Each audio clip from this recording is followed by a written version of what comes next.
Yes welcome CMA students, आपका स्वागत है सीएमए हाइट्स चैनल पर। मैं जो आपके साथ ये क्लास डिस्कस कर रहा हूँ, this belongs to your paper number 15 final level. This the paper name is strategy cost management decision making and today is my class number 22. Right, my class number is 22 on the subject. That means I have already uploaded some of the class based on the this study notes. So student who are new on our channel, they may understand that we are referring study note as a reference material, and we are providing the full solution on the topics, including the illustration, theoretical, and this practical problems. So we are now at this study notes number 2, decision making techniques. So decision making techniques में we are on the topic of 2.1 marginal costing, और हम अभी solve कर रहे हैं जो आपके decision making involving in alternative choice and pricing decision and strategy. तो इससे पहली क्लासों में मैंने सारे आपको जो चीजें बताई हैं वो इस स्टडी नोट्स को ही ध्यान में रखते हुए बताई हैं। यही एक रेफरेंस मटेरियल है। तो अभी मैं जो आपको आज लेके चलूंगा, I will cover your illustration number 17 of study note number 2 which related to the optimum mix. तो जैसे मैं पहले भी बता चुका हूँ कि ऑप्टिमम मिक्स का जब अब सवाल आएगा तो आपको दो चीज ध्यान रखनी पड़ेंगी। एक तो क्या होगा कि पहले तो हम एक मल्टीपल प्रोडक्ट में डील कर रहे होंगे, मीन्स हम एक से ज्यादा प्रोडक्ट बना रहे होंगे। और दूसरा क्या होगा, हमारे पास कोई लिमिटेशन होगी किसी की रिसोर्स की। कोई हमारे पास कोई ऐसी लिमिटेशन होगी, या तो सेल में अपर लेवल की लिमिटेशन होगी, या कोई किसी मटेरियल की, या मशीन की, या कुछ किसी इस तरह की रिसोर्स की कोई एक लिमिटेशन होगी, जिसको हम क्या करते हैं, ऑप्टिमाइज करते हैं मार्जिनल कॉस्टिंग को बेस मानते हुए, और फिर हम अपने प्रॉफिट को बढ़ाने की कोशिश करते हैं, मीन मैक्सिमाइज करते हैं। तो ये दो, जब भी आपको ये ऑप्टिमम मिक्स का सवाल दिखे तो आपको दो चीजें दिमाग में तुरंत आ जानी चाहिए कि we are dealing in a multiple product, and second we have limitation either on the upper side of the sale, or the constraint of material availability, labor availability, or any resource availability, right? तो अब मैं सवाल आपके साथ पढ़ता हूं और आप चलिए धीरे धीरे इसको समझते हैं बहुत ध्यान से। Allplay Limited are specialist in the manufacture of dolls for children. ये बच्चों के लिए खिलौने बनाते हैं। They manufacture and market 4 type of the dolls patented in the name of Dolly, Molly, Jolly, Polly and a dress sewing kit. तो ये क्या क्या क्या चीजें बना रहे हैं, ये चार तो गुड़िया बना रहे हैं जिनका नाम डॉली, मॉली, जॉली, पॉली है, और उसके साथ एक डोल की जो ड्रेस को सिलने की एक किट है कोई इनके पास। तो ये चार पांच प्रोडक्ट बनाते हैं, चार तरह की गुड़िया और एक सिलाई मशीन, जो किट है ये। They require your assistant as a cost accountant for determining the appropriate sales and the product mix of their product in the coming year. अगले साल में ये आपकी असिस्टेंट चाहते हैं कि वो किस तरह की सेल को अपना सेट करें और प्रोडक्ट मिक्स को बनाएं, तो वो आपकी मदद चाहते हैं। From the production standard establish market forecast and pricing policies, you get the following data. इन्होंने आपको ये following data provide किया है, which is based on the this standard established market data और forecast है। तो इसमें क्या है सर, देखते हैं। इसमें आप देखिए, इसमें इन्होंने बताया है कि डॉल के नेम दिए हुए हैं, जो डॉली, मॉली, और नीचे दिए होंगे आगे। इनकी पहले हेडिंग्स पढ़ लेते हैं। डॉल के नेम है estimated demand for the next year, standard material cost per unit, standard labour cost per unit, and this is your this estimated net price, means ये सेल प्राइस है आपका ये वाला, ठीक है। तो इन्होंने ये बाकी डाटा दिया हुआ है। अब हमारे पास ये जो इन हेडिंग्स में पढ़ते हैं, जो चार गुड़ियाँ हैं, डॉली, मॉली, जॉली, पॉली और स्विंग किट्स हैं। उसके अलावा इन्होंने जो है इसकी डिमांड दी है 50,000, 42,000, 35,000, 40,000 और 3,25,000। इसके बाद ये स्टैंडर्ड कॉस्ट पर यूनिट का डाटा है इस कॉलम में। देयर आफ्टर इसमें आपका स्टैंडर्ड लेबर कॉस्ट का डाटा है, इधर मटेरियल कॉस्ट का डाटा था, ये लेबर कॉस्ट का डाटा है, और ये सेल प्राइस है, ठीक है। अच्छा, अब वो आपके असिस्टेंट चाहते हैं कि भाई आपको उनको प्रोडक्ट मिक्स को ऑप्टिमाइज करना है। अब ये क्या कह रहे हैं, to promote the sales of swing kit, जो ये लास्ट वाला है आपका, to promote the sales of swing kit there is a 15% discount offer in the established price of a kit purchased at the same time along with a doll, and it is expected that the all customer will avail this benefit। ये कह रहे हैं कि ये जो doll है ना, ये जो स्विंग किट है, डॉल को सिलने वाली जो किट है, कह रहा है इस पे इसकी सेल को प्रमोट करने के लिए ऐसा विचार है कि अगर हम 15% का डिस्काउंट ऑफर करेंगे, अगर ये किट को कोई ग्राहक जो है इन गुड़ियों के साथ खरीदेगा तो हम उसको 15% का डिस्काउंट ऑफर करेंगे। तो ऐसा इनका मानना है कि सारे लोग इस बेनिफिट को अवेल करेंगे। मतलब जितने लोग गुड़िया खरीदेंगे, अगर इस सेंटेंस को मैं एनालाइज करूं, तो जितने लोग गुड़िया खरीदेंगे अगर उनको हम कहेंगे कि 15% हम आपको डिस्काउंट दे देंगे, आप ये मशीन भी खरीद लो, किट भी खरीद लो, तो वो किट खरीद लेंगे। तो वो डिस्काउंटेड प्राइस पे कितना कितना किट खरीदेंगे और क्या डिस्काउंटेड प्राइस होगा वो कैसे निकालेंगे वो मैं आपको बताता हूँ। तो देखिए, ये आपका ये आपका जो है इतने सवाल को देखते हैं। ये आपका इनका 3 रुपए प्राइस है, तो आप अगर इसको 15% पे डिस्काउंट करेंगे तो 3 इंटू 0.85 डायरेक्ट कर लीजिए, तो आप ये आपका आ जाएगा कितना, 2 रुपए 55 पैसे। तो यानी कि आप 2 रुपए 55 पैसे का किट बेचेंगे उस आदमी को जो गुड़िया के साथ लेगा। तो कितना वॉल्यूम बिक जाएगा आपका भाई, ये सारी गुड़ियों के साथ किट बेचेंगे तो 50,000, 42,000, 35,000 और 40,000 लोग इसको खरीद लेंगे। ऐसा मानना ना कि सारे लोग इसको खरीद लेंगे अगर आप ये ऑफर करेंगे। तो कितना वॉल्यूम खरीद लेंगे, 3,25,000 तो टोटल वॉल्यूम है। तो ये 3,25,000 आपका है, ठीक है। इसमें से क्या होगा, इसके दो पार्ट हो जाएंगे, एक तो 15% डिस्काउंट वाला जो गुड़ियों के साथ है और एक रिमेनिंग। तो वो कितना होगा भाई, जितनी गुड़िया खरीदेंगे उतनी मशीन खरीदेंगे, तो आपका कितना हो गया, 50,000 प्लस 42,000 प्लस 35,000 प्लस 40,000। तो ये कितना हो गया, इसमें आपका 1,67,000 जो है ये आपकी जो किट है वो बिक जाएगी कितने प्राइस पे, 2 रुपए 55 पैसे के हिसाब से। और रिमेनिंग जो आपकी है 3,25,000 माइनस 1,67,000, तो ये आपकी जो आपका बचेगा 1,58,000 जो आपकी बिकेगी वो पूरे पूरे दाम पे बिकेंगी, ठीक है। तो इस वॉल्यूम के दो पार्ट हो जाएंगे, एक डिस्काउंटेड पार्ट हो जाएगा, डिस्काउंटेड लेवल पे जो बिकेगा, और एक आपका कितने पे बिकेगा, फुल प्राइस जो 3 रुपए पे बिकेगा, ठीक है। ये सेंटेंस एनालाइज मैंने कर दिया। अब मैं नेक्स्ट सेंटेंस पढ़ता हूँ, ठीक है। नेक्स्ट सेंटेंस में क्या लिखा है, ये कह रहे हैं लेबर रेट ऑफ 2 रुपए per hour is expected to continue without change in the next year.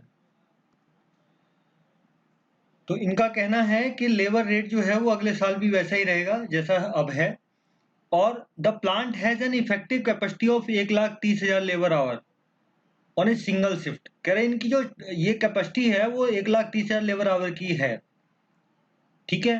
Present equipment can produce all of the product, over time work is paid at double the normal rate.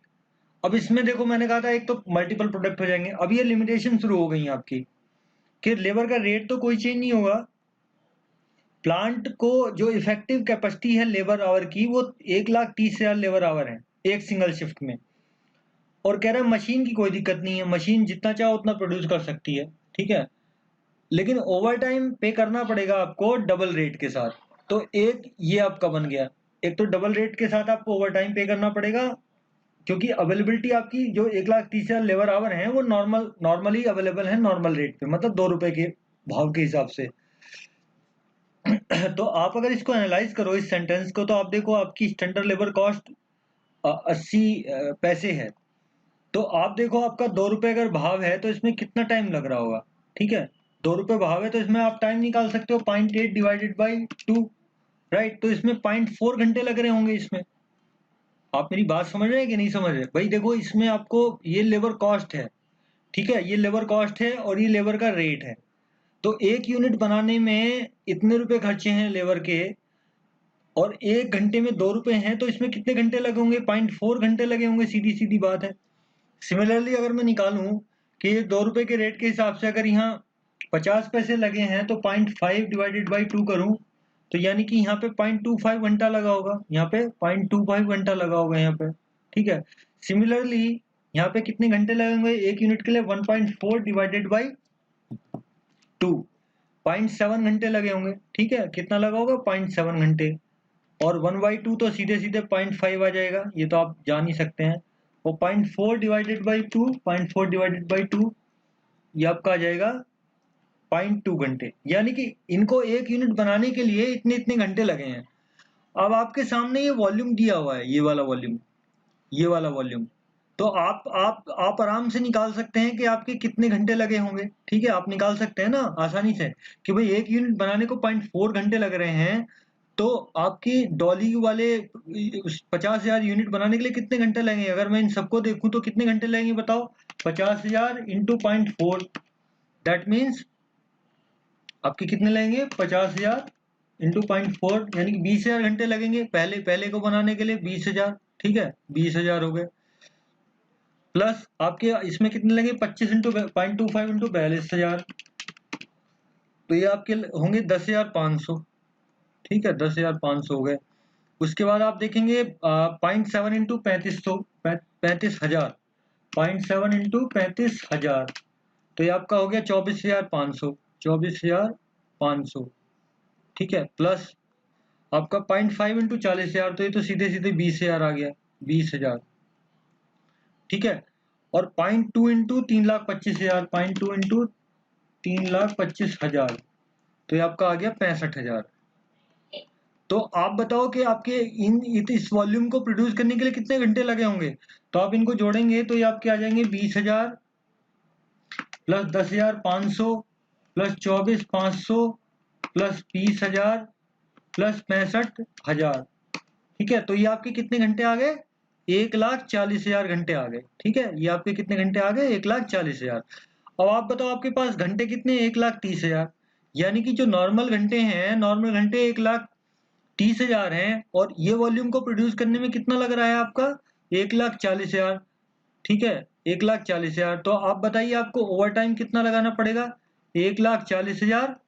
ठीक है, minus normal घंटे जो available हैं आपको 1,30,000, यानी कि आपके जो ओटी आवर्स हैं, ओटी आवर्स कितने हो जाएंगे आपके? 10,000। यानी कि 10,000 घंटे आपको जो है वो डबल भाव पे खरीदने पड़ेंगे, क्योंकि अगर आप ओवर टाइम लेंगे तो आपको ये रेट जो है दुगना हो जाएगा। ठीक है, तो आपको ओवर टाइम प्रीमियम देना पड़ेगा। मेरे हिसाब से ये भी समझ में आ गया होगा। नेक्स्ट पढ़ते हैं। नेक्स्ट ईयर फिक्स कॉस्ट दे रखी है 30,000 फैक्ट्री की, 20,000 एडमिनिस्ट्रेशन की, और 50,250 दे रखी है डिस्ट्रीब्यूशन की। तो आप ये तो जस्ट टोटल फिक्स कॉस्ट है। Variable cost will be equivalent to 50% of the standard level cost.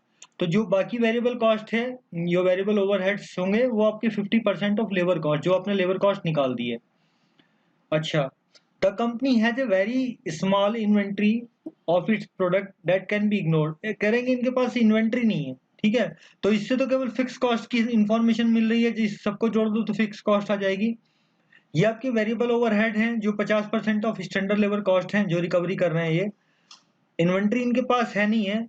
हमें क्या करना है? You are required to draw a conservative estimate for the next year of the total contribution that will be made by the each product in line and net income that would be earned by the company। ये क्या कह रहे हैं आपसे? ये कह रहे हैं कि आपका जो है ये आपको एक एस्टिमेट ड्रॉ करना है जो बता सके टोटल कंट्रीब्यूशन कितना होगा, ईच प्रोडक्ट से नेट इनकम किस तरह से अर्न की जाएगी। तो एक स्टेटमेंट एक तो बनाना है। दूसरा क्या है?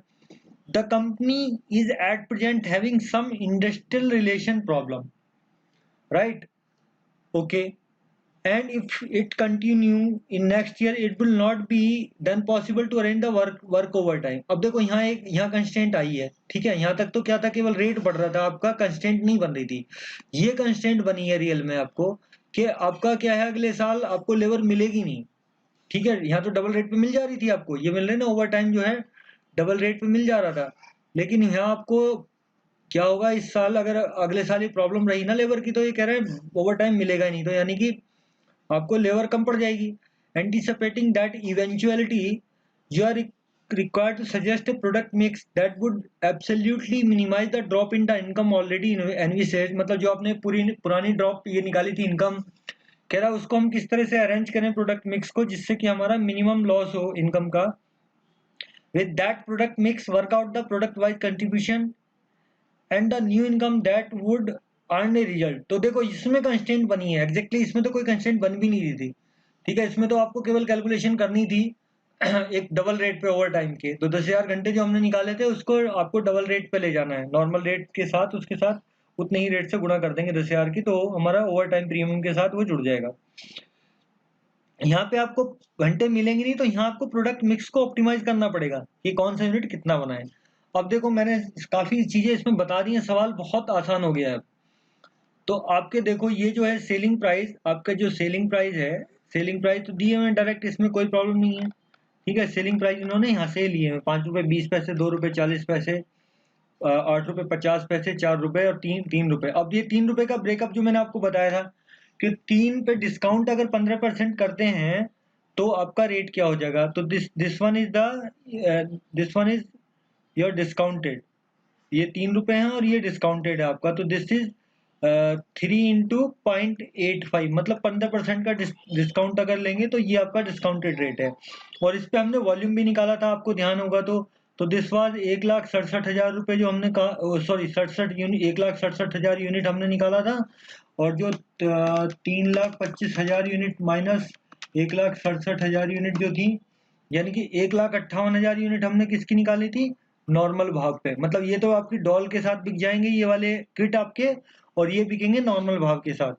तो इन्होंने देखो क्या निकाला है, ये सेलिंग प्राइस तो इन्होंने ले रखा है, इसमें कोई दिक्कत नहीं है। ये ब्रेकअप मैंने आपको बता दिया कि 2 रुपए 55 पैसे पैसे कैसे आया। इन्होंने जो फर्स्ट सेंटेंस लिया था ना ये वाला कि अगर आपका इसको सेल को प्रमोट करना है इसकी किट की, तो 15% डिस्काउंट देंगे, और ये माना गया है कि सारे लोग इस डिस्काउंट को अवेल कर लेंगे।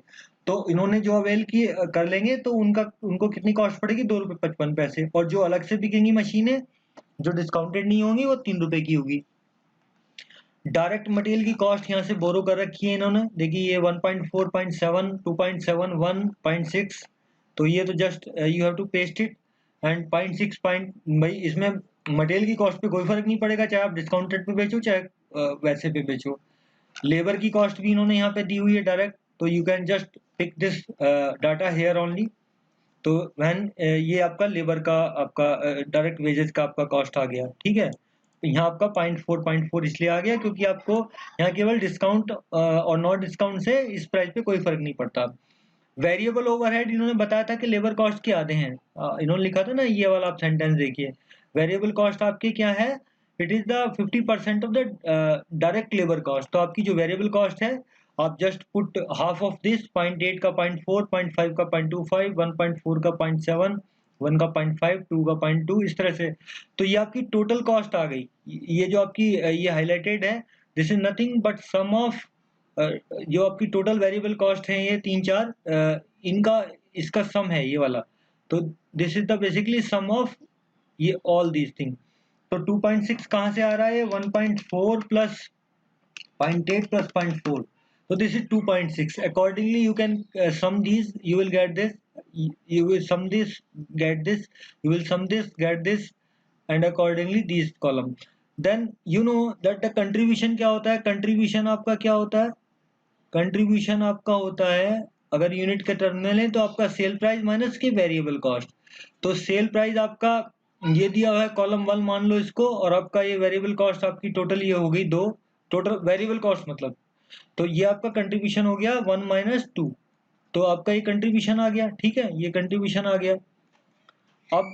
अब क्या है, तो यहाँ तक तो कंट्रीब्यूशन निकालने के बाद अगर आप उस पे आप अगर निकालना चाहें तो ये आप सीधे प्रॉफिट निकाल सकते हैं, लेकिन यहाँ इन्होंने आगे प्रायोरिटी सेट करने के लिए डाटा लिया हुआ है। ये कंट्रीब्यूशन पर आवर कैसे निकलेगा, क्योंकि हमें आगे प्रोडक्ट को ऑप्टिमाइज भी करना है ना। अगर हमें प्रॉफिट निकालना होता है तो हम सीधे सीधे ही इसके कंट्रीब्यूशन को यूनिट से गुणा कर देते और फिर फिक्स कॉस्ट को घटा देते, तो हमारा प्रॉफिट आ जाता ओवर टाइम वगैरह लगा के। लेकिन हमें क्या करना था, हमें करना ये भी है कि हमें प्रोडक्ट को ऑप्टिमम करना है, ऑप्टिमाइज करना है। नेक्स्ट सवाल जो बी पार्ट था, तो इन्होंने यहाँ पे क्या किया है कि इसको कंट्रीब्यूशन पर आवर निकाला है। तो जो मैंने आपको ये यूनिट निकाल के बताया था ना कि कितना कितना एक यूनिट में कितने घंटे लगेंगे, जैसे यहाँ मैंने 0.4 बताया था, 0.4 बताया था, इसमें आपका कैसे आया था ये 0.8 डिवाइडेड बाई 2, तो 0.4 आया था। ऐसे ही 0.5 डिवाइडेड बाई 2, तो 0.25 आया था। ये कितने घंटे लग रहे हैं ये मैंने आपको शुरू में बताए थे। तो ये घंटे के हिसाब से है, जब कंट्रीब्यूशन ये आ रहा है और घंटे हमें पता चल गया कि इन प्रोडक्टों को बनाने में कितने कितने घंटे लग रहे हैं, तो we can calculate easily contribution per hour. हम आसानी से क्या निकाल देंगे, कंट्रीब्यूशन पर आवर। ये कंट्रीब्यूशन पर आवर हमें कहाँ मदद करेगा? ये हमें वहां मदद करेगा जहां पे हम प्रोडक्ट को ऑप्टिमाइज करेंगे, मतलब मिक्स को हम बनाएंगे प्रॉफिट को मैक्सिमाइज करने के लिए। अब ये number of unit already given है, ये 1,67,000 मैंने आपको निकाल के बताया था, ये कहाँ से आ रहा है? 1,67,000 और 1,58,000 जो है ये कहाँ से आ रहा है मैंने आपको बताया था। ठीक है, तो इससे आप क्या करोगे, अगर ये कंट्रीब्यूशन पर यूनिट और इसकी वॉल्यूम से गुणा कर दीजिए तो ये टोटल कंट्रीब्यूशन आ जाएगा प्रोडक्ट वाइज। ये वाला आपका ये टोटल कंट्रीब्यूशन प्रोडक्ट वाइज आएगा। ये क्या है बेसिकली, अगर आप देखें तो ये contribution per unit multiplied by this volume. तो दिस मल्टीप्लाइड बाय दिस करेंगे तो आपको ये आ जाएगा, है ना। इस तरह से आप इसको इसके साथ मल्टीप्लाई करेंगे तो ये आ जाएगा। Similarly if you multiply this with this one तो आपका ये आ जाएगा। तो इस तरह से आप ये टोटल कंट्रीब्यूशन यहाँ निकालेंगे तो 8,69,250 आपका टोटल कंट्रीब्यूशन आएगा। अब आपको फिक्स कॉस्ट कंट्रीब्यूशन दी हुई है, फिक्स कॉस्ट वहां दी हुई थी आपको, ये फिक्स कॉस्ट आपकी कितनी आएगी? 30,000 कितनी आपकी आएगी? 30,000 प्लस 20,000 50,000 प्लस 50,000 250। तो ये आपकी 1,02,50 आएगी। ये फिक्स कॉस्ट आपकी 1,02,50 आ गई। तो इससे आपका क्या हो गया? Profit before considering over time. अभी हमने ओवर टाइम नहीं लिया है इसमें, तो ये आ गया। अब ओवर टाइम कैसे निकालेंगे? ओवर टाइम मैंने आपको निकाल के बताया था। ओवर टाइम जब मैं निकाला था आपको बताया था ना कि वो आपको 1,40,000 घंटे लग रहे थे, उसमें 1,40,000 घंटे लग रहे थे। ठीक है, 1,40,000 लग रहे थे और हमारे पास 1,30,000 घंटे थे। तो जब हमारे पास ये घंटे 10,000 कम पड़ रहे थे, ठीक है, तो 10,000 घंटे हम कहाँ से ला रहे होंगे? ओवर टाइम के साथ। तो ये 10 जो ओवर टाइम मिलेगा ये दुगने भाव पे मिलेगा। तो जो इसके ओवर टाइम का रेट था, नॉर्मल जो रेट था लेबर का, वो 2 रुपए पर घंटे था। 2 रुपए पर घंटे था, तो ओवर टाइम का रेट कितना होगा? 4 रुपए पर घंटे, मतलब 2 प्लस 2, 2 प्लस 2, 2 ओटी प्रीमियम और 2 आपका नॉर्मल। तो ये नॉर्मल वाला तो ऑलरेडी यहाँ कंसीडर हो चुका है इस वॉल्यूम के साथ ना, ये वाला। तो जो इसका ये 2 वाला पार्ट है, जो जो ओवर टाइम प्रीमियम रहेगा मान लो, उसको 10,000 यूनिट से आप गुणा करेंगे, 10,000 घंटे से गुणा करेंगे सॉरी, तो आपको क्या मिलेगा? 20,000 ओवर टाइम प्रीमियम। इस तरह से आपका ये प्रॉफिट आ जाएगा। ठीक है, तो profit at the conservative estimates के साथ आपने ये आपका प्रॉफिट आ जाएगा। ठीक है, एक तो ये बात होगी। तो now this your part A is over. Part A आपका क्लियर हो चुका है। जो ये था, you are required to derive conservative estimate for the next year of the total contribution that would be made by each product line and the net income. तो ये हमने ये निकाल दिया। अब क्या करना था? अब नेक्स्ट वाले में क्या हो रहा था कि ओवर टाइम जो हमारे 10,000 घंटे थे ना, वो हमें ओवर टाइम मिलेगा नहीं, क्योंकि इंडस्ट्रियलाइजेशन खराब है और अगले साल हमें लेबर मिलेगी नहीं ओवर टाइम पे। तो अब हमें ये देखना पड़ेगा कि हम कौन से प्रोडक्ट को बनाएं और कौन से प्रोडक्ट को छोड़ें। मीन्स अब हमारे पास ये देखना है कि आपको 10,000 घंटे, आपके पास 10,000 घंटे कम पड़ रहे हैं। तो आप देखो अब इसमें कि कंट्रीब्यूशन पर आवर वाले कॉलम को आप चेक करो कि आपका कंट्रीब्यूशन किस में सबसे, इनकी अगर रैंकिंग में करूं तो रैंकिंग में सबसे पहले ये 1 नंबर, ठीक है, फिर आपका ये 2 नंबर, फिर आपका ये 3 नंबर, फिर आपका ये 4 नंबर, फिर आपका ये 5 नंबर और ये 6 नंबर। तो सबसे पहले अगर मैं अगर मुझे ड्रॉप करना कोई प्रोडक्ट पड़ा, ड्रॉप करना मतलब या कम बनाना पड़ा, तो मैं सबसे पहले इसको हटाऊंगा, क्योंकि इसका कंट्रीब्यूशन पर यूनिट बहुत कम है। तो मेरे पास तकलीफ कितने घंटे की पड़ रही है? 10,000 घंटे की। ठीक है, हमारे पास दिक्कत कितने घंटे की पड़ रही है? 10,000 घंटे जो हमें मिल नहीं रहे। तो आप ये बताओ, इसकी जो वॉल्यूम है ये 40,000 यूनिट है। ठीक है, अब 10,000 घंटे कम पड़ रहे हैं तो मैं इनको तो हटाऊंगा नहीं, रैंक 1 प्रोडक्ट, रैंक 2, रैंक 3, मैं तो सबसे लीस्ट रैंक वाले को हटाऊंगा जिससे मुझे कम कंट्रीब्यूशन मिल रहा है। तो मैं कितने यूनिट नहीं बना पा रहा हूँ 10,000 लेबर आवर की वजह से, कमी की वजह से। तो आप देखो इसमें आपके 0.5 लगता है एक यूनिट में। तो 10,000 घंटे कितनी यूनिट बना पा रहे होंगे? 10,000 घंटे आपके बना पा रहे होंगे 20,000 यूनिट। सीधी सीधी बात है भाई, आपका एक यूनिट बनाने में 0.5 मतलब आधा घंटा लगता है। तो 10,000 घंटे अगर नहीं मिलेंगे तो कितनी यूनिट नहीं बना पाऊंगा? 20,000 यूनिट नहीं बना पाऊंगा मैं इसकी। तो यानी कि मैं जो 40,000 बना पा रहा था पहले, पहले जो मैं 40,000 बना पा रहा था क्योंकि मुझे ओटी मिल जा रहा था, अब मैं कितनी नहीं बना पाऊंगा? 20,000। तो यानी कि कितनी बना पाऊंगा? 20,000।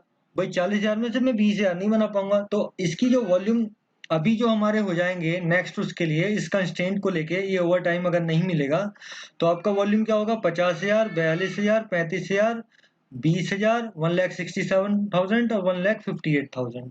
इस पे आप प्रॉफिट आराम से निकाल सकते हैं। तो ये चीज इन्होंने यहाँ की होगी। देखो ये इन्होंने यहाँ निकाल के भी दिखाया था, जो मैंने आपको लेबर आवर वगैरह निकाल के दिखाए थे ना, किस तरह से ओवर टाइम प्रीमियम कैसे निकलेगा, सेम चीज इन्होंने यहाँ करके बताई हुई है। अब मैं आपको ये बता रहा हूँ कि इसमें क्या वॉल्यूम्स के साथ प्रॉफिटेबिलिटी क्या होगी जब आपके ओवर टाइम अवेलेबल नहीं है। तो जब ओवर टाइम अवेलेबल नहीं है तो जो लीस्ट यूनिट थी ये वाली, जो आपकी लीस्ट कंट्रीब्यूशन देने वाली यूनिट थी ना ये वाली आपकी पॉली, उसकी वॉल्यूम 40 की जगह कितना हो गया था, 20,000। ठीक है, तो आपने इसका वॉल्यूम कितना कर दिया, 20,000, 50,000, 42,000, 35,000, 20,000, और ये सिंपल रहा। कंट्रीब्यूशन पर यूनिट उसका आपका सिंपल जैसा था वैसे ही आ जाएगा। ये वाला कॉलम आपका 2 रुपए 60 पैसे, 95 पैसे, 3 रुपए 70 पैसे, 1 रुपए 50 पैसे, 1 रुपए 35 पैसे, 1 रुपए 80 पैसे। तो this figure will come here, and when you multiply this volume with आपके जो वॉल्यूम को कंट्रीब्यूशन के साथ करेंगे, तो आपका इसके साथ अगर ये मल्टीप्लाई करेंगे तो आपका टोटल कंट्रीब्यूशन आ जाएगा प्रोडक्ट वाइज। और फिर अगर इसको टोटल सम करेंगे इन सब कॉलमों को, तो आपको क्या मिलेगा, ये टोटल कंट्रीब्यूशन मिल जाएगा। और आपको जो फिक्स कॉस्ट थी कंट्रीब्यूशन में से, अगर आप फिक्स कॉस्ट घटाते हैं तो आपको क्या मिल जाएगा, प्रॉफिट मिल जाएगा। क्योंकि आपको बेसिक इक्वेशन पता होगी ना, कि जो आपका ये क्या होता है, आपका बेसिक इक्वेशन तो यही होता है कि sale price minus variable cost is equal to contribution. ठीक है, और कंट्रीब्यूशन में से जब आप फिक्स कॉस्ट को घटाते हैं तो आपको प्रॉफिट मिल जाता है। ठीक है, तो इस तरह से आपके दोनों सवाल हो गए। इसमें कंस्ट्रेंट लग रही है कि ओवर टाइम नहीं मिलेगा, तो ये सवाल मैंने आपको डिस्कस किया काफी लंबाई में। आई बिलीव ये आपको समझ में आया होगा। अब मैं नेक्स्ट तरफ सवाल की तरफ चलता हूँ। तो now we move on the illustration number 18, which is also again on the optimum mix. The operating result of BN Limited for 1981 under इनके 4 प्रोडक्ट हैं A B C D, जो कि ये एक रेशियो में बनाते हैं 4:1:3:2 के रेशियो में। और इनका पीवी रेशियो जो है वो आपको 20%, 6%, 12% और 10% है। Right, okay. तो इनकी जो टोटल सेल वैल्यू है इन प्रोडक्ट की 80 लाख है। Total fix overhead amounted to 10 lakh. Raw material content of each product represented 50% of the variable cost. The forecast for the year 1982 is as under. तो इन्होंने अभी तक जो डाटा आपको दिया, आप उसको मैं समराइज करूं तो ये क्या है, इनकी 80 लाख सेल है जिसमें ये 4 प्रोडक्ट बनाते हैं। ये जो 80 लाख का जो ये सेल है, ये इस रेशियो में डिस्ट्रीब्यूट है एबीसीडी में, जिनके करस्पॉन्डिंग पीवी रेशियो जो है आपका 20%, 6%, 12% और रेस्पेक्टिवली है। पीवी रेशियो आप जानते होंगे कैसे निकलता है। पीवी रेशियो आपका निकलता है आपका जो आपको मैंने बताया था कि sale price minus variable cost divided by, आप अगर सेल कर देंगे तो आपका पीवी रेशियो आएगा या कंट्रीब्यूशन बाई सेल रेशियो आ जाएगा। ठीक है, तो ये दिया हुआ है। अब ये कह रहे हैं टोटल ओवरहेड जो है, फिक्स ओवरहेड वो 10 लाख है, यानी कि फिक्स कॉस्ट दी हुई है। इन्होंने बताया कि raw material content of each product is represented by the 50% of the respective variable cost. मतलब ये कह रहे हैं कि रॉ मटेरियल जो है वो 50% of the respective variable cost, जितनी वेरिएबल कॉस्ट लगती है उसका 50% मटेरियल कॉस्ट लग जाता है। The forecast for the next year 1982 is as under. अगले साल की फोरकास्ट क्या है, रॉ मटेरियल 10% से अप हो जाएगा। Company has able to obtain export quota of the raw material, 35 lakh की वैल्यू का ही वो बुक कर पाएगी। मतलब उनके पास एक तरह से ये समझे तो एक कंस्टेंट आ गई एक तरह से, 35 लाख का उनके पास मटेरियल लेने का एक कोटा है। एक्सपोर्ट का जो कोटा है वो कितना है, वो 35 लाख रुपए का ही मटेरियल दे सकते हैं। The maximum sale potential for any of the above 4 product का 40% ऑफ द 1981 की सेल वैल्यू। मतलब मैक्सिमम जो ये एक प्रोडक्ट बिक सकता है। अब देखो ये अपर साइड की कंस्ट्रेंट आ गई, ये तो आपकी थी एक रिसोर्स की कंस्ट्रेंट। अब ये सेल की कंस्ट्रेंट जो होगी ना, आपको हमेशा मिलेगा कि सेल जो है आप इतने से ज्यादा कर नहीं सकते किसी पर्टिकुलर प्रोडक्ट की। या कई बार ऐसा आ सकता है कि आपको मिनिमम जो है उतने प्रोडक्ट तो बनाने ही बनाने हैं। तो ये 2-3 तरह से कंस्ट्रेंट आती है, रिसोर्स की हमेशा लिमिटेशन रहेगी। सेल वैल्यू में क्या होगा, एक तो लोअर साइड लगी होगी या फिर अपर साइड लगी होती।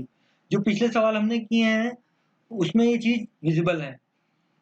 The company expect to secure 5% increase in the selling price for the all product uniformly. तो ये डाटा इन्होंने दिया है नेक्स्ट ईयर के लिए, ठीक है, ये नेक्स्ट ईयर के लिए इन्होंने इतना डाटा दिया है। अब देखो यहाँ पे सवाल में कॉम्प्लेक्सिटी आ गई है। कॉम्प्लेक्सिटी क्यों आ गई है, क्योंकि आपका देखो ऑप्टिमम मिक्स भी है और यहाँ प्राइस के वेरिएशन भी हैं, सेल्स के वेरिएशन भी हैं। तो ये आपको देखने होंगे ध्यान से कि इसमें दोनों चीजों को कंसीडर करना पड़ेगा आपको ठीक से। अब देखो हमें करना क्या है, हमें क्या करना है, prepare a statement showing the profitability in 1981। इसमें तो कोई समस्या ज्यादा हमें रहेगी नहीं। Set a product mix to maximise the profit in 82 and prepare a statement showing the profitability in 82। तो देखो ये तीन पार्ट हैं सवाल के। पहले पार्ट में तो कोई प्रॉब्लम नहीं है, आपको जस्ट एक कंट्रीब्यूशन अप्रोच पे जाना है। फिक्स कॉस्ट को, टोटल कंट्रीब्यूशन निकाल के फिक्स कॉस्ट को माइनस कर देंगे तो आपको प्रॉफिट आ जाएगा। जब आप प्रोडक्ट को सेट करेंगे तो प्रोडक्ट को सेट करने के लिए, मिक्स को सेट करने के लिए आपको क्या देखना पड़ेगा कि रॉ मटेरियल के साथ किसका कंट्रीब्यूशन कितना ज्यादा आता है, और फिर जो अवेलेबल रॉ मटेरियल है उसमें आपको प्रोडक्ट को का मिक्स एक आपको बनाना पड़ेगा और फिर आपको क्या करना पड़ेगा, उसकी प्रॉफिटेबिलिटी निकालनी पड़ेगी। तो let's move how we can proceed. अगर मैं इस सवाल को यहीं करूं तो आप देखो कि जो 80,000 है आपका, 80 लाख जो आपका सेल है वो इस रेशियो में किस तरह से डिवाइड होगा ABCD में। तो ये मैं करके दिखाता हूँ। मान लीजिए आपका ये 80 लाख है, ठीक है। तो A B C और D ये 4 प्रोडक्ट हैं, ठीक है जी, A B और C D। मेरी ड्राइंग बहुत अच्छी नहीं है तो थोड़ा आप इग्नोर कीजिएगा। 80 में आपका जो ये देख कैसे निकालेंगे, तो अगर मुझे ये पता करना हो ए का कितना सेल हुआ होगा, तो आप क्या करो, पहले इसका सम कर लो चारों का जो आपको दिए, 4+1+3+2। तो ये कितना आएगा, 4 और 1 5 और 3 8 और 2 10 आ जाएगा। ये सम 10 आ जाएगा। तो अगर मैं ए का निकालना चाहूँ तो मुझे कैसे निकलेगा ये रेशियो, आपने निकाले होंगे 80 इंटू 4/10। 80 इंटू 4/10 मतलब जो टोटल है इसका टोटल वो डिनोमिनेटर में रख लो, और जो ये ऊपर वाला है ये नुमरेटर में रख लो, ठीक है, जिसका आप निकाल रहे हो, और जो टोटल टोटल आपकी सेल है उससे गुणा कर दो। तो ये आपका कितना आ जाएगा, 32 लाख आपकी सेल होगी इसकी। सिमिलरली अगर आप इसको निकालना चाहेंगे बी को, तो आपका क्या बनेगा, 80 इंटू 1/10 मतलब ये कितनी आ जाएगी, 8 लाख की सेल आ जाएगी। Similarly, if you want to find for the C, so it will become 80 into 3/10. तो this comes to 24, ठीक है। और चौथे को भी आप ऐसे ही निकाल सकते हैं। इसमें आपका आ जाएगा ये एक का 4 और 16 आएगा वैसे तो मैं डायरेक्ट बताऊं तो, लेकिन 80 इंटू 2/10 अगर करेंगे तो दिस कम्स 8 दूनी 16। और आप अल्टरनेटिवली क्या कर सकते हैं, 80 में से इन तीनों को घटा भी सकते हैं, तो ये आपको इस तरह से सेल आपकी आ जाएगी। तो इतना आपका सेल आया होगा, ठीक है। अब ये क्या कह रहे हैं, आपका टोटल फिक्स कॉस्ट तो ये आपका है, ठीक है, रॉ मटेरियल की कॉस्ट इस तरह से है, चलो। अब ये कह रहा है पीवी रेशियो आपका ये है, पीवी रेशियो आपका 20%, 6%, 12% और 10% है। तो मैं आपको बताऊं पीवी रेशियो क्या बताता है। पीवी रेशियो आपका, आप अगर देखते हैं पीवी रेशियो क्या होता है, जो पीवी रेशियो होता है कंट्रीब्यूशन अपॉन सेल होता है। तो यानी कि आप अगर इस सेल को, जो ये सेल निकाली है ये सेल ही तो है। अगर आप ये आपके सेल है, ये कंट्रीब्यूशन है। मैं दोबारा लिख देता हूँ, पीवी रेशियो आपका क्या होता है, कंट्रीब्यूशन अपॉन सेल। तो आप अगर सेल को पीवी रेशियो से गुणा करेंगे तो यहाँ कंट्रीब्यूशन आ जाएगा। मींस मैं अगर इस रेशियो को इस सेल से गुणा करूं तो मुझे क्या मिलेगा, कंट्रीब्यूशन। तो आप अगर कंट्रीब्यूशन देखेंगे तो कितना आएगा, 32 को आप 0.2 से गुणा कर दिए, 32 इंटू 0.2, 32 इंटू 0.2, तो this comes to 6.4 I believe. Yes, this your contribution comes to this 6.4। If you this आप 6 को 8 से गुणा करिए तो दिस कम्स टू 8 इंटू 0.06, तो this comes to your 4.8, 0.48 sorry 0.48। और अगर आप इसको फिर इससे गुणा करेंगे तो 12 को 24 से कीजिए, 24 into 0.12 2.88. This all values are in lakhs, and this 16 into 0.1 मतलब 10%, तो this comes to 1.6. तो ये आपका टोटल कंट्रीब्यूशन आ जाएगा। इसमें हमने क्या किया है, इसमें जो आपकी सेल निकाली थी ना लाख में, इसको हमने पीवी रेशियो से गुणा कर दिया। तो पीवी रेशियो से जब गुणा करेंगे तो ये sale into PV ratio is equal to contribution आ जाएगा। तो this comes to 6.4 plus 0.48 plus 2.88 plus 1.6, तो this comes to 11.36, right. This comes to total contribution comes to 11.36, and you have a cost of fixed cost। तो जब इसमें से contribution में से आप fixed cost आप घटा देंगे, fixed cost आपकी जो है 10 लाख है, तो 10 लाख घटा दी तो आपका प्रॉफिट कितना हो गया, 1,36,000। तो ये तो पहला सवाल आपका हो गया, ये वाला जो था ना कि आप prepare statement for showing profitability. तो आप इनके हिसाब से देखते हैं इन्होंने कैसे किया है। आपका 1 लाख कितना आ रहा था, 36,000, ठीक है, 1,36,000 आपका आ रहा था। तो ये इन्होंने यहाँ निकाल दिया स्टेटमेंट शोइंग प्रॉफिटेबिलिटी। इन्होंने यहाँ कंट्रीब्यूशन ही कैसे निकला है, सेल में आप पीवी रेशियो की यहाँ गुणा कर दीजिए।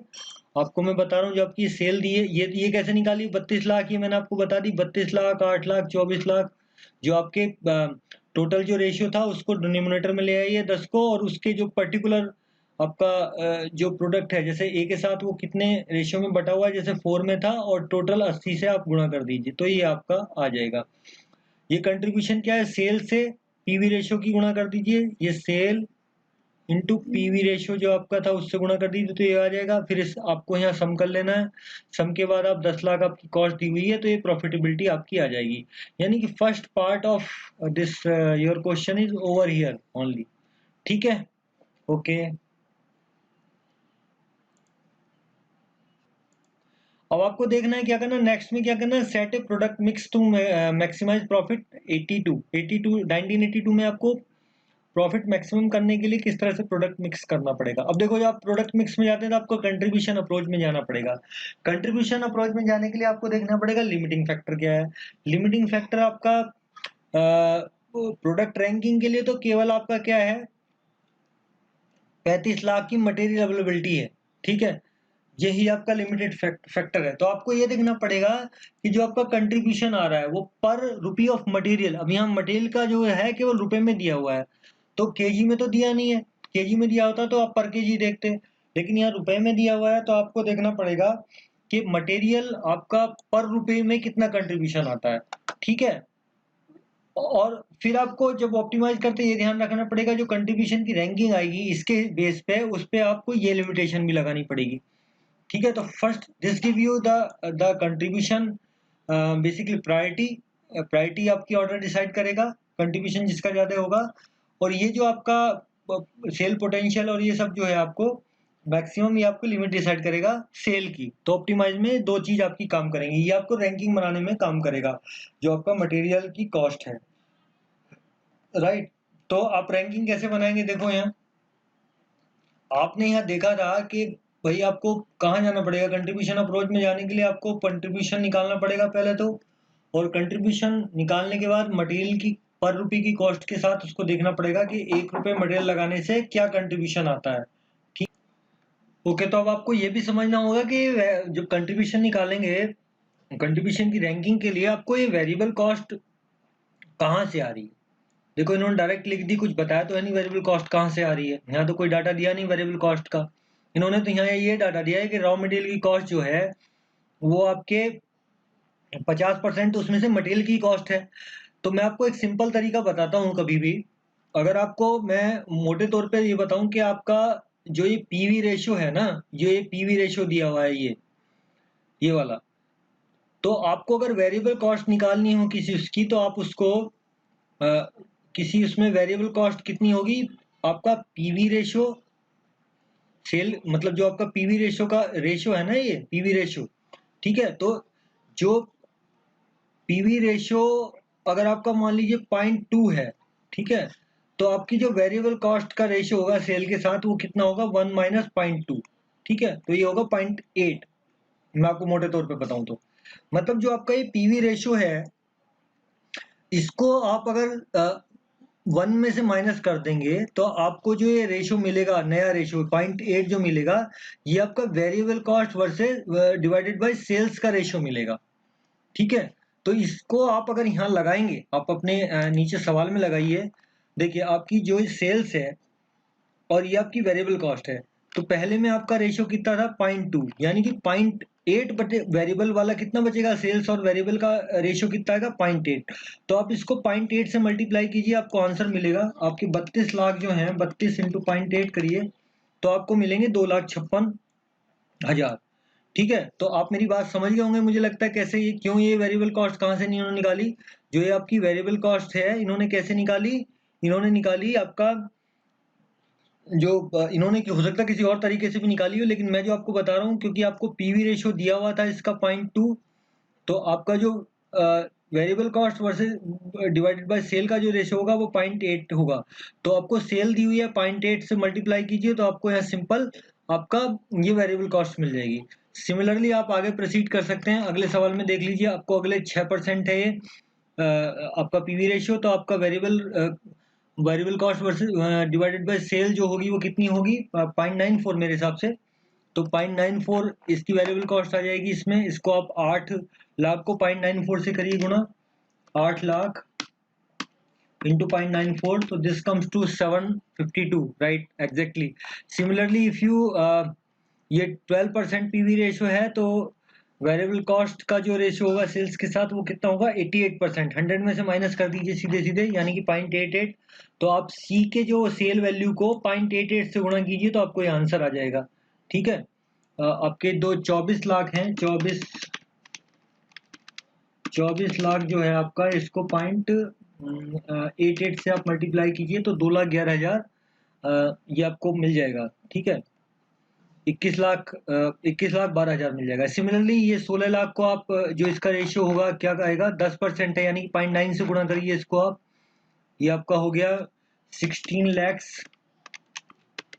इंटू 0.9, तो दिस कम्स टू 14,40,000। तो ये आपको इस तरह से वेरिएबल कॉस्ट के साथ इसका रिलेशन मिल गया।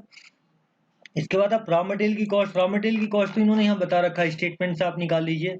इन्होंने कह रखा है ना कि आपकी रॉ मटेरियल की कॉस्ट जो है वो टोटल वेरिएबल कॉस्ट की आधी है, तो मतलब जितनी वेरिएबल कॉस्ट है उसका आधा रॉ मटेरियल है उसमें से, तो इसको just you put it half here, तो रॉ मटेरियल की कॉस्ट आपकी हाफ है, इसके ऊपर वाले के हाफ है, तो just you make it half. तो this figure to be multiplied by 0.5, this figure multiplied by 2.5 to get this figure multiplied by 0.5 to get this, again similar process। अब आपको निकालना है, ये आपका रॉ मटेरियल का कॉस्ट आ गया, ठीक है, ये रॉ मटेरियल का कॉस्ट आ गया और ये कंट्रीब्यूशन का कॉस्ट आ गया, सॉरी कंट्रीब्यूशन आ गया आपका। तो अब आपको ये देखना है कि पर रॉ मटेरियल कॉस्ट पे कंट्रीब्यूशन कितना है, राइट। मतलब 1 रुपया अगर मैं रॉ मटेरियल में लगाता हूँ तो मुझे कितना कंट्रीब्यूशन मिलता है, ये आपको निकालना है। तो आप अगर कंट्रीब्यूशन डिवाइडेड बाई आप रॉ मटेरियल की कॉस्ट करेंगे तो ये आपको ये रेशियो मिलेगा। मीन्स क्योंकि आपकी जो लिमिटेशन बन रही थी वो रॉ मटेरियल जो था ना, जो रॉ मटेरियल था उसका कोटा कितना था, केवल आई थिंक 50 लाख का 30 लाख का कुछ कोटा था। ठीक है, तो वो कोटा जो था आपको ये देखना पड़ेगा कि मुझे किस तरह से रॉ मटेरियल को ऑप्टिमाइज करना है। तो हम मटेरियल की कॉस्ट में दिया हुआ था, इसलिए हम कंट्रीब्यूशन पर रुपी ऑफ रॉ मटेरियल निकालने की कोशिश यहाँ कर रहे हैं, जिससे हम प्रायोरिटी दे सकें। तो आप दिस डिवाइडेड बाय दिस करेंगे तो ये आंसर आएगा। Similarly if you divided this divided by this, one can I do 48,000 divided by 3,76,000, तो this comes to 0.13। Again this ये वाला आपका जो ये फिगर है, इस वाले को ये इसके साथ आप देखिए, ठीक है, इस वाले के साथ इसमें देखिए, ये इसमें, और सिमिलरली आप इसको जो है इस कंट्रीब्यूशन को यहाँ रॉ मटेरियल के साथ आप जो करेंगे तो ये आपके रेशियो आ जाएंगे। ठीक है, ये आपके रेशियो आ जाएंगे। तो अब आपके पास जो लिमिटेशन है उस लिमिटेशन को ध्यान में रखते हुए इसकी रैंकिंग यहाँ आपको बन जाएगी, जिसका कंट्रीब्यूशन पर rupee of raw material cost में ज़्यादा आता है उसकी प्रायोरिटी हायर हो जाएगी। ये प्रायोरिटी आपने डिसाइड कर ली। तो ये आपका अभी ऑप्टिमम मिक्स बना नहीं है, अभी प्रायोरिटी डिसाइड हो गई है। तो मतलब आपको अगर जब ये आपका जो कोटा 35 लाख का है ये वाला, इसको आप कैसे यूटिलाइज करें जिससे कि प्रॉफिट ज्यादा है। अब देखो इसको कैसे यूटिलाइज करेंगे, यहाँ थोड़ी सी मैथमेटिकल कॉम्प्लेक्सिटी है। इस सवाल को आप बहुत ध्यान से समझिए अब मेरे साथ, क्योंकि अब इसमें कैलकुलेशन पार्ट ज्यादा इन्वॉल्व है। आपको ध्यान देना पड़ेगा पूरी तरह से कि ये हो क्या रहा है, ये सब कॉम्प्लेक्सिटी क्यों हो रही है। ठीक है, देखो अब आपकी जो लिमिटेशन थी, एक तो रॉ मटेरियल की 35 लाख का कोटा था, केवल वो था आपके पास, और दूसरा क्या था, कोई भी प्रोडक्ट जो है, कोई भी प्रोडक्ट जो है 40% से ज्यादा नहीं बिक सकता।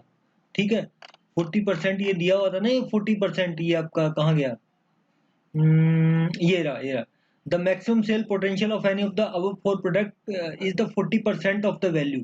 तो this product cannot be even this the priority is coming number one, but I have upper side limitation on the sale side कि I cannot sell more than 40% of the total sale value, right? तो आपकी जो cell value थी, अब ये इन्होंने यहाँ क्या किया हुआ है, इसको मैं ध्यान से आप समझिए, मैं समझाता हूँ। तो सबसे पहले तो आप ये समझिए कि आपके पास जो ये 35 लाख का मटेरियल अवेलेबल है, इसमें आप रैंक 1 वाले कितने प्रोडक्ट बना पाएंगे। सबसे पहले आप रैंक 1 को अप्रोच करेंगे। तो देखिए रैंक 1 में आपको ये सेल की लिमिटेशन लगी हुई है ऊपर में।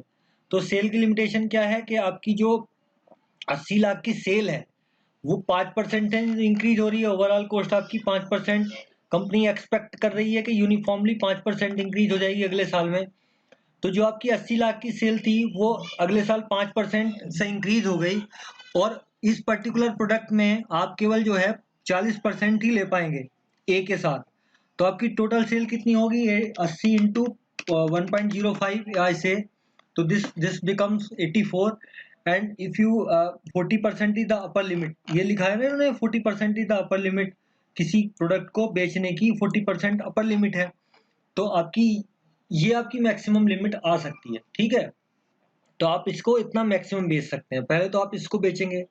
सेकंड नंबर पे आपकी ये आएगी, क्योंकि अब प्रायोरिटी वाइज करेंगे आप, तो इसकी इसकी मैक्सिमम सेल कितनी है, अच्छा इसकी मैक्सिमम सेल कितनी आएगी, इसकी भी सिमिलर आ जाएगी अपर साइड में। अगर आप 80 लाख का वॉल्यूम है, पहले था 80 लाख का सेल होता था, तो अब आपका जो आपका ये इंक्रीज हो रहा है, ये यहाँ मिसिंग है, ये अगेन आपको ये कुछ इन्होंने गलती लिखा हुआ है यहाँ पे, ये कुछ प्रिंटिंग मिसिंग है मेरे हिसाब से, ये वही चीज है 1 पॉइंट, ये 105 ही आ जाएगा, 105%। तो ये अगेन दिस इज दिस 3,33,60,000। ठीक है, और फिर इन्होंने फिर ये रैंक डी को लिया है, क्योंकि थर्ड पे जाओगे आप, तो थर्ड पे इतना बनेगा, ये कैसे बनेगा ये देखना है। ठीक है, ये कैसे बनेगा, तो पहले इन्होंने यहाँ जो आपका मटेरियल अवेलेबल होगा ना उसके हिसाब से देखा होगा कि पहले आपके पास मटेरियल जो अवेलेबल है वो 35 लाख का कोटा है। अब आपने ए के लिए कितना यूटिलाइज कर लिया, मतलब रैंक 1 के लिए आपने कितना यूटिलाइज कर लिया। रैंक 1 के लिए जो आपने यूटिलाइज किया, देखो पहले आपका जो रेशियो आता था, ठीक है, पहले जो आपका रेशियो आता था वो आपका रेशियो कितना आता था, 12.8 और 32, 12 और 32 आता था भाई। पहले आपका मटेरियल जो था 32 लाख सेल होती थी और 12,80,000 उसमें मटेरियल लगता था। तो 12.8 डिवाइडेड बाई 32, ये आपका रेशियो था सेल वर्सेस आपका रॉ मटेरियल वर्सेस सेल का। अब यहाँ हो क्या रहा है, हो बेसिकली आपको 4 पॉइंट कंसीडर करने पड़ रहे हैं। ये वाली जो कॉम्प्लेक्सिटी है मैं आपको ये समझाता हूँ कि ये क्या हो रहा है। कि आपका देखो पहले जो रेशियो था वो ये था कि 12.8 तो आप मटेरियल लगता था और 32 लाख होती थी सेल। अब ये आपका मटेरियल की कॉस्ट बढ़ जा रही है 10% से, तो 1.1 में यहाँ कर दूं, और आपका सेल बढ़ जाएगी कितनी, 5% से, तो 1.05 में यहाँ कर दे रहा हूँ। तो आपका अभी रेशियो ये आएगा भाई, आपकी पर्टिकुलरली सेल आपकी बढ़ जा रही है और मटेरियल की कॉस्ट भी बढ़ जा रही है, but in the different ratio. तो नए रेशियो कैसे बनेंगे, मटेरियल वर्सेस सेल का, मटेरियल कॉस्ट वर्सेस सेल का क्या रेशियो बनेगा, 12.8 divided by 32, this price will increase by 10% and this sale increase by 5%, this is given in the question. तो this comes to the this ratio again, this new ratio comes, and I have this 33,60,000 for new आपका जो cell है, तो 33.6 आप कर दीजिए लाख में, तो आपका इतना मटेरियल लग जाएगा। भाई पहले आपका एक यूनिट बनाने के लिए कितना मटेरियल लगता होगा, एक एक मतलब सेल्स के लिए कितना मटेरियल लगता होगा, 1 रुपए की सेल्स के लिए कितना मटेरियल लगता होगा, ये रेशियो आएगा ना।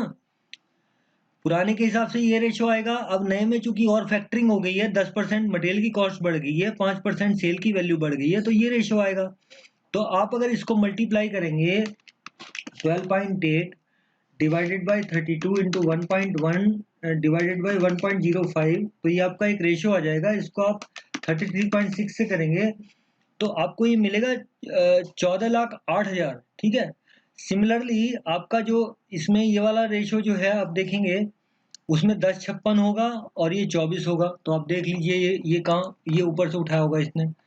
ये आपका देखिएगा, आप बना रहे थे कौन सा दूसरा, सी में क्या रेशियो है, सी में आपका रेशियो है 1056 और 24, 1056 और 2400। तो देखिए ये क्या हो गया, 1056 2400, इसको 1.1 से किया और 1.5 से किया। ये क्यों किया, देखो मोटे तौर पे ऐसे समझ लो कि इनिशियल क्या था, इनिशियली जब प्राइस नहीं बढ़े थे तो क्या था आपका 10.56 जो था वो आपका मटेरियल था और 24 उसकी सेल थी। तो ये एक रेशियो था, लेकिन इसमें जो इजाफा हुआ अगले साल 1.1 मतलब 10% से, तो कॉस्ट बढ़ गई मटेरियल की, और सेल जो बढ़ी है वो 1.05 यानी 5% से बढ़ गई सेल आपकी। तो ये आपका एक रेशियो आ गया। अब आपको सेल टोटल करनी है कितनी, 33,60,000 की। तो आपको कितना मटेरियल कॉस्ट लगी, मटेरियल की कॉस्ट कितनी लगेगी इसमें, ये आप देख लीजिए 10.56 divided by 24 into 1.1 yes divided by 1.05 into 33.6, so this comes to this 15 lakh 80,000 sorry 15 lakh 48,800। तो अब ये दो बनाने में आपका इतना कितना लग गया, दो बनाने में आपको लग गया कितना, ये जोड़ लीजिए और इसमें से घटा लीजिए तो इतना आपको बचेगा। तो नेक्स्ट में आप इतने रुपए का तो मटेरियल यूज कर सकते हैं रिमेनिंग। तो अब नेक्स्ट प्रायोरिटी वाला देखेंगे। नेक्स्ट प्रायोरिटी वाले में आपका कौन सा है, ये थर्ड नंबर। अब देखो थर्ड नंबर में हमारा जो रेशियो था वो क्या था, थर्ड नंबर में हमारा जो रेशियो था वो आप देखेंगे तो आपका था डी वाले प्रोडक्ट में मटेरियल था 7.2 और ये आपका 7,20,000 और ये था 16 लाख। तो आप देखो इसमें इन्होंने कैसे किया है भाई, इनिशियली आपके पास जो मटेरियल बचा है, मतलब मटेरियल बचा है कितने रुपए का बचा है आपके पास, बचा है ये आप अगर निकालेंगे तो आपके पास कितना रुपए का मटेरियल बचा है, ये आप देख लीजिए इसमें से निकालने के बाद। ओके, तो प्रोडक्ट आपका ए और सी बनाने के बाद जब ये इतना यूज हो चुका तो 35 लाख में से कितना बचा, तो ये निकालेंगे तो ये 5,43,200 आ जाएगा। इन दोनों को आप निकाल दीजिए तो आपके पास मटेरियल कितना बचा, 5,43,200 रुपए वाला मटेरियल बचा। अब आप जब नेक्स्ट यूनिट डी को आप बेसिकली पूछना चाहेंगे कि कितने रुपए की हम सेल जनरेट कर पाएंगे उससे, ये हम निकालना है। तो आपका जो रेशियो था वो रेशियो ये था 7.2 और 16 पहले जो था वो ओरिजिनल वाले में, इसमें 1.1 से इसका मल्टीप्लाई हुआ और आपका ये हो गया इधर पे 1.05 सेल के टर्म में। ठीक है, और इससे आपने इस चीज को आपने जो है इसमें ये वाला आपका मटेरियल का रेशियो था, इससे आप कितना कितना यहाँ सेल जनरेट करें, मान लीजिए वो x है, यहाँ कितनी आप जो है इसमें सेल जनरेट करें जिससे आपकी मटेरियल की कॉस्ट ये आ जाए। ठीक है, ये इस तरफ आ जाए, मतलब 5,43,200 आ जाए। ठीक है, मतलब आप इस रेशियो में कितनी सेल जनरेट करें कि जिससे जिससे आपका ये कॉस्ट की इक्वेट कर दे, या दूसरे शब्दों में ये कहूं कि इस रेशियो में अगर मटेरियल यूज होगा तो इतने रुपए का मटेरियल कितनी सेल जनरेट कर पाएगा। तो देखिए इसको कैसे करेंगे आप, इसको आप करिए 5,43,200 डिवाइडेड बाई, जब ये उल्टे आएंगे तो आपके कैसे बनेंगे, डिवाइड नहीं कीजिए, जब मल्टीप्लाई कीजिए इधर को आपका आ जाएगा 16 इंटू 1.05 और ये आपका आ जाएगा 7.2 इंटू 1.1। तो व्हेन यू कैलकुलेट तो you know the sale of product T which can be made by using this material cost, right. तो आपका ये निकालिए 45,000 5,43,200 into 16 into 1.05 divided by 7.2 divided by 1.1. So this comes to this 11,52,242. तो ये आपकी cell कितनी आ गई 11,52,242। तो ये सेल आ गई। तो ये कॉम्प्लेक्सिटी आप समझे कि किस तरह से आ रहा है, आप इसको समझेंगे तो ये तो आपका ओरिजिनल रेशियो था, आपका ये मटेरियल यूज हो रहा था, ये सेल यूज हो रही थी, सेल बन रही थी इस पे, ये रेशियो था। ये 1.1 क्यों आया? क्योंकि मटेरियल की कॉस्ट 10% बढ़ गई और सेल आपकी बढ़ी 5% से। ये इस रेशियो में अगर आप मटेरियल को यूज करेंगे, ठीक है, तो आपको इतनी सेल पे कितना मटेरियल लग जाएगा ये यहाँ निकाल दिया, फिर ये यहाँ निकाल दिया इन्होंने सी के लिए। फिर आप नेक्स्ट रैंकिंग का प्रोडक्ट लेने के लिए आपको टोटल जो कोटा है उसमें से जब ये 2 यूज कर लेंगे तो आपको लिए जो तीसरे रैंक की प्रोडक्ट के लिए केवल इतनी मटेरियल बचेगा इतने रुपए का। तो इतने रुपए के मटेरियल को आप अगर इस रेशियो में यूज करेंगे तो कितनी सेल जनरेट कर पाएंगे, ये हमने निकाल लिया। ठीक है, तो ये थोड़ी सी इसमें कॉम्प्लेक्सिटी है, लेकिन समझ में आ गई होगी मुझे लगता है। तो इससे इन्होंने यहाँ ये आपका ये 33,60,000 33,60,000 और 11,52,000 निकाल दिया। अब जो रॉ मटेरियल की कॉस्ट है वो कैसे निकलेगी? देखो, रॉ मटेरियल की कॉस्ट निकालने के लिए आपको फिर वही उसमें आपको देखना पड़ेगा जैसे आपने उसको रेशियो के साथ यहाँ देखा था, जो हम पहले देख रहे थे। तो ये कैसे निकालेंगे? ये यहाँ सवाल में इन्होंने गलत किया हुआ है, ये मैं आपको सही करा देता हूँ। ये बेसिकली ये जो 32 लिखा है ना, ये 32 नहीं होगा, 33.6 होगा, फिर 33.60 होगा। क्योंकि देखो हम क्या कर रहे थे, इसमें मटेरियल यूज कर रहे थे। पहले आपकी 12.8 जो था, यानी कि 12,80,000 मटेरियल कॉस्ट लगती थी 32 लाख की सेल पे। तो और आपका फिर मटेरियल कॉस्ट बढ़ गई है ये अगले साल में, तो इस सेल पे कितनी लगेगी? तो ये आपका आंसर इस तरह से आएगा 33.60 इंटू 12.8 डिवाइडेड बाई 32 इंटू 1.1 जब आप करेंगे तब ये वैल्यू आएगी। रीजन मीइंग ये यहाँ इन्होंने गलत लिखा हुआ है। ठीक है, रीजन मीइंग क्या है कि वैसे आपका देखो ओरिजिनली क्या था, 12.4 की आप जब ये मटेरियल कॉस्ट लगा रहे थे तो आपका सेल हो रहा था 32 लाख, इस रेशियो में हो रहा था। अभी क्या चेंज आया, अभी 10% मटेरियल कॉस्ट बढ़ी है और हमारी सेल कितनी हो रही है, 33.60 हो रही है। तो आपका ये आएगा 14,08,000।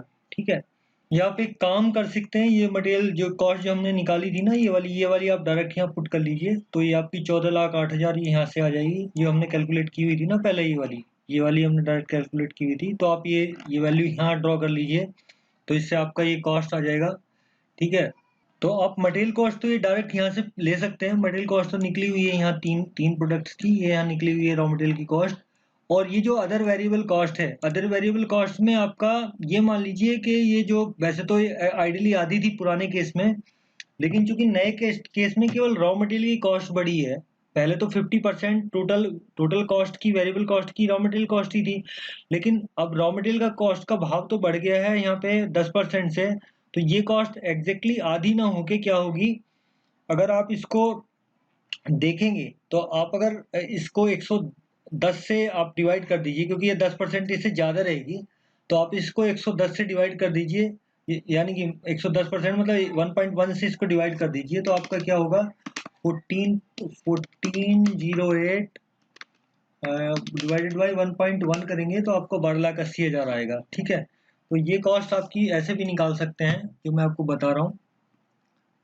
आप इसको क्या करिए, ये वाली जो आपकी फिगर है इसको डिवाइड कर दीजिए 1.1 से। 1.1 से मैं क्यों गुणा डिवाइड करवा रहा हूँ, क्योंकि पहले देखो आइडियली ये कॉस्ट जो थी दोनों बराबर थी। पहले 50% थी ना उसकी टोटल वेरिएबल कॉस्ट की जो थी, 50% मटेरियल थी और 50% अदर थी।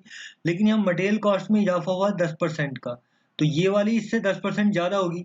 यानी कि अगर मैं इसको जो आपकी 1408,000 है, इसको 1.1 से डिवाइड कर दूं तो 12,80,000 आ जाएगा। सिमिलरली अगर मैं 1548 800 को 1.1 से डिवाइड कर दूं तो 1408 आ जाएगा ये वाला। तो इसको 1.1 से आप डिवाइड कर दीजिए, सिमिलरली इसको 1.1 से डिवाइड कर दीजिए, तो ये आपकी वेरिएबल कॉस्ट आ जाएगी। अब टोटल सेल वैल्यू है आपकी दी हुई है यहाँ पे, माइनस वेरिएबल कॉस्ट आपकी टोटल, ये दोनों मिला के मटेरियल एंड अदर को, ये जो आपकी टोटल कॉस्ट आई है वेरिएबल, ये टोटल वेरिएबल कॉस्ट आई है आपकी ये वाली। और फिर ये आया है कंट्रीब्यूशन, ठीक है, ये आया है कंट्रीब्यूशन, और कंट्रीब्यूशन में से आप फिक्स कॉस्ट अपनी निकाल दीजिए तो आपका ये प्रॉफिट आ जाएगा। तो ये आपका इस तरह से सवाल हो जाता है जो आप देख सकते हैं। तो with this I think I able to explain the thing in detail. Okay, thank you very much.